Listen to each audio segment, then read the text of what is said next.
So I got a call from a fan, John. He said he's over across the bridge in Lamar. He has a big offshore boat and he can't seem to get it out of St. Charles Bay. He wanted to know if I can help. From kayaking this area thoroughly, I know where the oyster reefs are, and right there where that arrow is, that's where we have to get the boat through. It's a narrow ditch. I've seen lots of smaller boats make it through there, but I think if we play the cards right, if we work together, we might be able to get this big offshore boat out of St. Charles Bay. I tried to time it right to where we went through the cut at low tide. So we know if we can get through at low tide, we can definitely get through at high tide.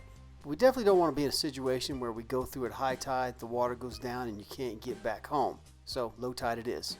The canal to get out of the neighborhood should be 2 to 3 foot deep, and the cut to get out should be about 3 foot deep, but everywhere else will be a foot, so we got to be careful. All right, I'm at John's house. We got to figure out how to get this big offshore boat out of this canal, out of St. Charles Bay. Hopefully figure out how we can fish the bay with it. Okay. All right. All right, I brought my Cajun depth finder. My Cajun Lowrance right here, buddy. Stand on the bow with this 14-foot cane pole, and I'm gonna poke around and scream at him. Back up, stop. They got enough technology on that boat to fire a missile, and here I am using a piece of bamboo. That's gonna save the day. John's gonna try not to kill me today. This is a Wellcraft 262 Fisherman offshore series. So John had gotten stuck trying to do this before, but I think his problem was his approach. He didn't square up to the ditch and then go straight through it. He tried to cut the corner. So I'm going to try to feel my way through, find the ditch, and square him up. Cutting a corner like that will put you up on a sandbar. But if we can stay in the canal, square up to the ditch that goes through the oyster reef, we can just slowly go straight through it now. All right, man. We got to squeeze through here. I'm a little sketched out. Come on, bamboo, lead me to the promised land. So I'm looking at my phone, Google Maps, and looking for the ditch while I'm feeling for it with the bamboo pole.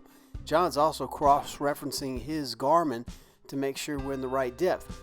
So in my estimation, I think the problem was John was coming out of the neighborhood canal, following right there, and then he went straight to the cut. And I think the sandbar got him. So what we're going to do this time is we'll come out of the neighborhood canal. It's well marked. Come straight across. Find the ditch is what I did, and then I went up the ditch and then started following the contour of the ditch alongside the island. Very counterintuitive, but that's the way to get out.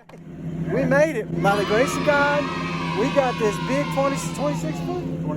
26 foot offshore boat with two 250s through a little bitty ditch they're running aluminum boats through. And now the world's out. We go to Cuba now. I mean, once you're out, you're out. Gated in by oyster. We did it. I'm so proud of us, man.